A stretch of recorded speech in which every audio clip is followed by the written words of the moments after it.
In 1911, giant bones were found in Lovelock Cave, large human skulls and skeletons that measured between 7 and 8 feet in height, which for ancient man would have been rather significant. From the discovery of ancient bones of red-headed giants who waged war against all those who dared to share their territory with them, to the unearthing of what seemed to be an ancient deity that threatened the existence of all those who dug it up, here are the tales of the giant skeletons that were found in the old Wild West caves. Alright guys, today we're going to go along with William Shatner, a man familiar with entering realms that are mysterious and unknown. However, this time, we will not be following James Tiberius Kirk into the uncharted depths of the unexplored regions of outer space. No, this time we will be following him as he looks into some of the fantastic myths and legends that have left humans looking for answers for many centuries. Thanks to the guys at the History Channel, we've been able to follow Shatner since the early months of 2019. Since then, we've set off with him on the search for the Ark of the Covenant. This caused a sensation, and one of the strange things about the discoveries in Lovelock Cave is that the skeletons were often found with red hair. While also searching for the burial ground of King Arthur. Sometimes, he's even entered the realm of the stars while trying to figure out the mystery of Mars, while also investigating the events that took place in places that were rumored to be UFO hotspots. Fascinating stuff, right? This doesn't mean that he hasn't looked into occult matters. In the first season, he searched for people who had to deal with satanic encounters. Over 100,000 artifacts were excavated from Lovelock Cave. The strange thing is that many of the artifacts were huge, like you have giant-sized sandals, like a 15-inch long shoe. Before turning on the other side by looking into several phenomena that were attributed to be acts of God. Today, however, we'll be taking on something that is much closer to home to those in the United States of America. However, this expedition will be much more fantastic than the time he looked into some of the secrets of the founding fathers of this great nation. No, we'll be looking into something that has a bit of a supernatural element to it. This has to do with the North American archaeological site formerly known as Sunset Guano Cave. Now known as Lovelock Cave, this 150-foot long and 35-foot wide cave is known to be one of the most important classical sites of the Great Basin region in the U.S. because the cave is still conducive to the preservation of organic and inorganic material, and by the 80s, the cave was added to the National Register of Historical Places. As fantastic as this makes the cave sound, this isn't why Shatner took that trip to Churchill County, Nevada. You see, back in 1911, 2 kids were searching for bat guano in a narrow cave. Now, most of you would be wondering why a pair of miners may be risking their lives for what is essentially bat excrement. Well, a Google search will tell you that bat guano is considered to be very valuable because it has been proven to be a highly effective fertilizer because it has high content of nitrogen, phosphate, and potassium, elements that are considered to be essential to the growth of plants. And even pieces of clothing, which were so big,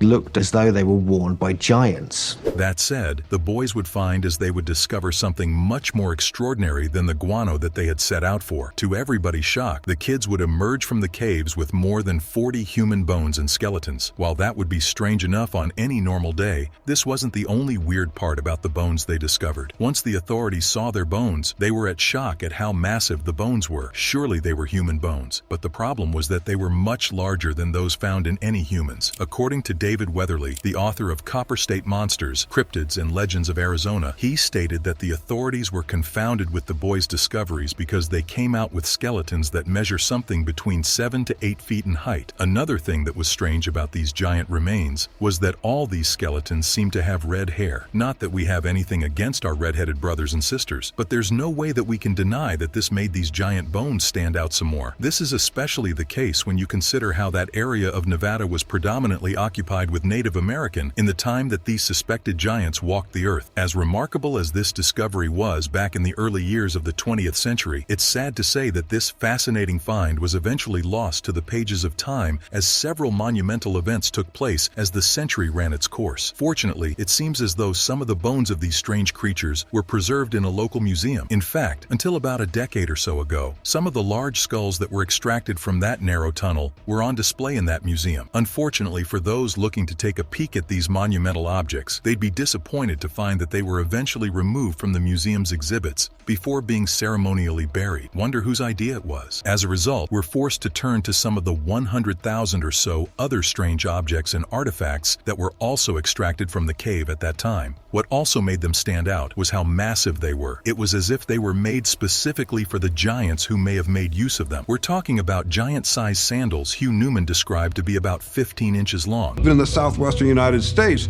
there's several very strange stories of these dead corpses or skeletons being found regularly. That would be like an American size 29, and we're sorry, but even Shaq can't walk around in a pair of those bad boys. Somebody would have to be about 9 feet tall, and we're not sure, but there are no recorded humans that have gotten so tall. As if the shoes weren't odd enough, you should have seen how massive the items of clothing that were discovered were. They actually looked like they belonged to the giants. As such, one can see how the idea that giants may have walked around the region of Nevada may be plausible, despite how insane that may sound. However, some may say that it isn't so strange, because incredibly, these discoveries weren't isolated events. Apparently, if one took a look into the history of the era of the Wild West, one would find some rather interesting accounts that were given by our gun-toting, beer-swigging, outlaw-killing American ancestors. The likes of Tock Thompson, a professor of anthropology in USC, can tell you that there were several rather odd tales that were told about some of these dead corpses or skeletons that were found in the southwestern region of the United States of America. What may even be more remarkable about these stories is that they were not unique events. No, they seem to happen quite regularly. We're talking about the reports of the discovery of skeletons of 12-foot men that were found in Mexico and tales of a similar ilk. Understandably, the people living in those times were fascinated by the fantastic tales of these giants that may have roamed the earth long before they were even conceived. Understandably,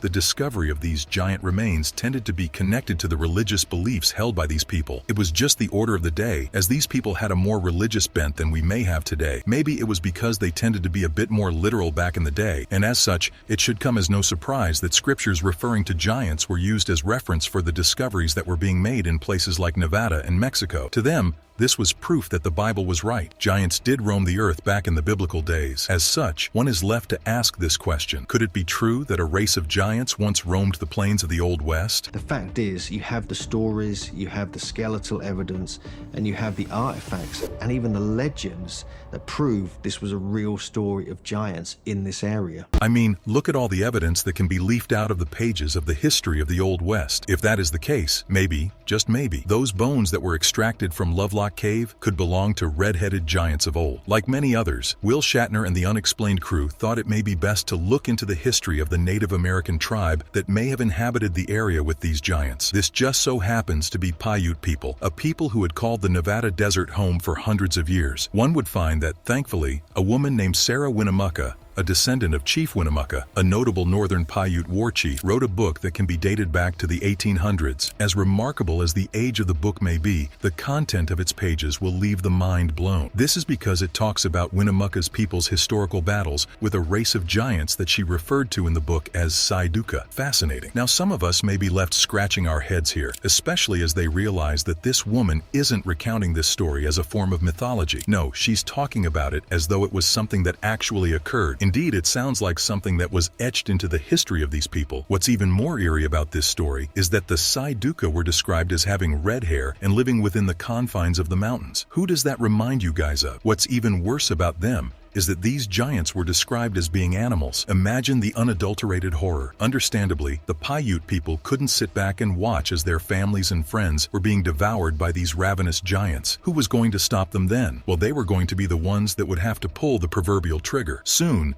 the Paiute people decided to go toe-to-toe with these massive beasts in a war that ran wild for more than 3 years. Incredibly, at some point in time, the Paiute emerged victorious in this 3-year war. Following this crushing defeat, one found that these giants decided to make one final grasp at life and survival by hiding away in what is today known as Lovelock Cave. According to Chad Lewis, a cryptozoologist, when you see some skeletons dug out of the earth that seem to corroborate this was an affirmation of literal biblical beliefs as well. This is where the Paiute people trapped them by blocking the openings of these caves with a bunch of brush and firewood. I guess our minds don't have to go too far to see what happened next. But once this was set up, The Paiute people set this structure on fire, thereby dooming them by trapping them within these caves for the rest of eternity, or at least until a pair of kids snuck in so that they can look for bat dung. Considering what was the end of these redhead giants, the proof seemed to be in the pudding, because after those kids found the cave, they also came across evidence of what seemed to be extreme burning at the opening of the cave. Jeez. This gets eerier by the minute. If this isn't evidence of the existence of these monsters, we're not sure what else could be. Well, there's also the fact that Sarah Winnemucca claimed that the hairs down onto the dress that she wore when she gave her lectures were hairs that were taken from the bodies of these red-headed giants. Hey, believe what you want to believe, but there's little one can do to prevent this epic tale of a battle between man and giants from becoming a reality. People might dismiss them as just folklore, but again, who's to say that it didn't happen? Of course there were ethnic conflicts, of course there were wars, and of course people tend to remember this. If you can believe that David defeated the giant Goliath in the Bible, why is this too incredible to believe? Understandably, such evidence makes this fantastic tale compelling. To be honest, this isn't only because of the bones and other artifacts that were found in Lovelock Cave, but also because of the reports of giant bones that had been discovered all over the desert in Nevada. Even before the kids wandered into the Lovelock Cave in 1911, there was the report of the 11-foot skeleton that was extracted from the Nevada desert in 1904. Following this, there was the 8.5-foot skeleton that was also discovered in 1931. As such, one can see how there is extensive proof that there must have been giants on this land back in the day. Even more than 100 years before that, there was the report of when a group of soldiers found something strange as they were digging a pit in Lompoc Rancho in California. Although they were looking for a powder magazine, don't ask us why that would be down there, they would instead find something truly extraordinary, a 12-foot sarcophagus. A woman named Sarah Winnemucca, who was a descendant of Chief Winnemucca of the Paiutes, wrote a book in the 1800s and recounted her people's battle. As outstanding as this was on its own, it is the 12-foot giant that was found inside it that probably made it to the front pages of the newspapers back then. Soon, the soldiers began to dig up artifacts that belonged to this giant in a similar manner to that which occurred when the giants were discovered in Lovelock Cave. Seems like these giants like to be buried with their stuff around them. We're talking about weapons, semi-precious minerals and shells, all of which had strange marks and symbols etched onto them. These giants were truly a strange folk. As if that wasn't strange enough, it looked as though this giant in particular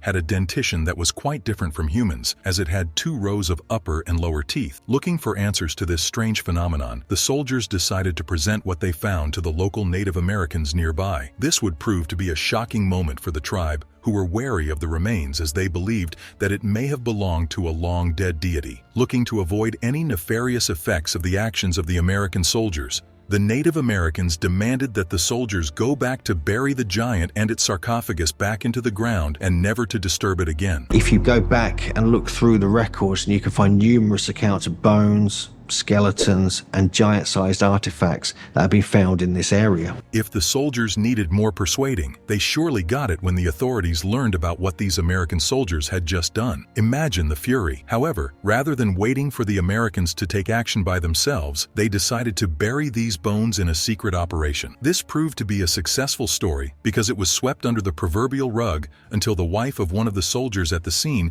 decided to tell the tale a few decades later. Since then, one would find that the burial site of this giant is the home of a military base known as the Vandenberg Space Force Base. This proved to be just one of the many tales of giants that were dug up in the United States, and indeed the entire world as a whole, from fantastic tales such as the uncontrollable man-eating giants known as the Nephilim in the Book of Enoch, to the giant titans that Zeus had to overcome to take over Mount Olympus. This race of giants, the Setica. Now, what's fascinating about this is that she says that it was an actual battle, not part of tribal lore or mythology, but something that actually occurred. It seems like these giants always seem to take the antagonistic parts in these tales in the battle for the dominance of the earth. As such, it should come as no surprise that these giants are littered on the pages of the history of the United States of America. Sure, we may think that these stories are the stuff of myths and legends, especially as we haven't seen concrete evidence that they may have walked the earth. Then again, it took us some time to come to terms with the fact that dinosaurs dominated the planet millions of years before humans emerged from our own caves. As such, we may have to point to some more of these archaeological findings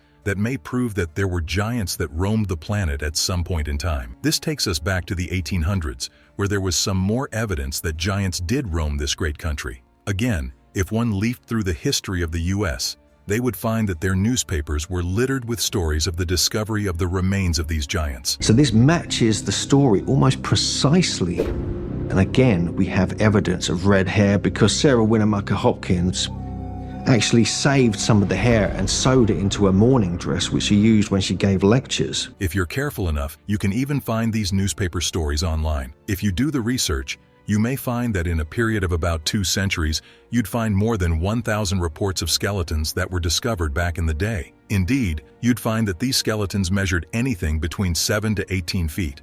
One would also notice that some areas in the US had a higher concentration of these discoveries than others. Apparently, while Nevada may be a decent hotspot for these giants, especially with the discovery of the giant remains and artifacts that were discovered in Lovelock Cave, one would find that the place with the most discoveries is the state of Ohio. To be honest, we cannot affirm or deny that a good number of these accounts may be hoaxes. We've all seen reports and images on the internet that have been laughable, if we want to put it politely. That said, one cannot deny that there are also a handful of accounts that must be taken seriously when it comes to the fact that these giants truly existed. The Sitka were red-haired and lived in the mountains near the Paiute Nation, and they were cannibals. A good number of these can be found in the Native American legends, such as those told by Sarah Winnemucca. Then there is the 1947 newspaper report that was centered around a retired Ohio doctor and physician known as Dr. F. Bruce Russell. According to the article, Dr. Russell and his assistant, Daniel S. Bovey, were on a trip to take a look at a piece of land in Death Valley, California. This was probably during a time when mining was still lucrative in California. During the prospecting expedition, Dr. Russell just so happened to fall into an underground cave. This would prove to be the point where he makes a discovery that was much more fantastic than the mining opportunities that he was hoping to find while he was out there. Together, the pair of doctors decided to explore this complex network of tunnels, and over time, they emerged with many other mysterious artifacts. What seemed to stand out the most, however, was the discovery of bones and other mummified remains of extinct animals, as well as giants that seemed to be about 8 to 9 feet tall. When the discovery was made in 1911 at Lovelock Cave, they also found evidence of extreme burning, which took place near the entrance to the cave. Amazing. Unfortunately for Russell and Bovey, nobody believed them when they tried to tell this tale of this unbelievable network of caves and tunnels that was filled with the remains of now extinct creatures and giants. To be honest, could you blame them? Despite this resistance to his tales, Russell decided that he was going to fight to reveal the truth to the world. He was even ready to open his own corporation so that he could continue with the exploration of the caves. Maybe they could even make some profit from this expedition. To his dismay, however, neither he nor his assistant would ever find this network of caves again. Can you actually believe that? Despite such a disappointing ending, apparently, sometime after this, Russell suddenly disappeared under mysterious circumstances as his car and suitcase were found abandoned in a remote area in Death Valley. As if that wasn't bad enough, Bovey was also nowhere to be seen. Maybe they decided to head out into the wilderness so that they could find this cavern once more. That way, they could prove that they were not merely telling tall tales of giants to gain some sort of infamy. Paiute people stuffed the openings with a bunch of brush and firewood and lit the place on fire. However, where they may have failed, it seems as though many others were able to prove that this was fact, not the mere stuff of legend. From the discovery of ancient bones of red-headed giants who waged war against all those who dared to share their territory with them, to the unearthing of what seemed to be an ancient deity that threatened the existence of all those who dug it up. Here are the tales of the giant skeletons that were found in the old Wild West caves.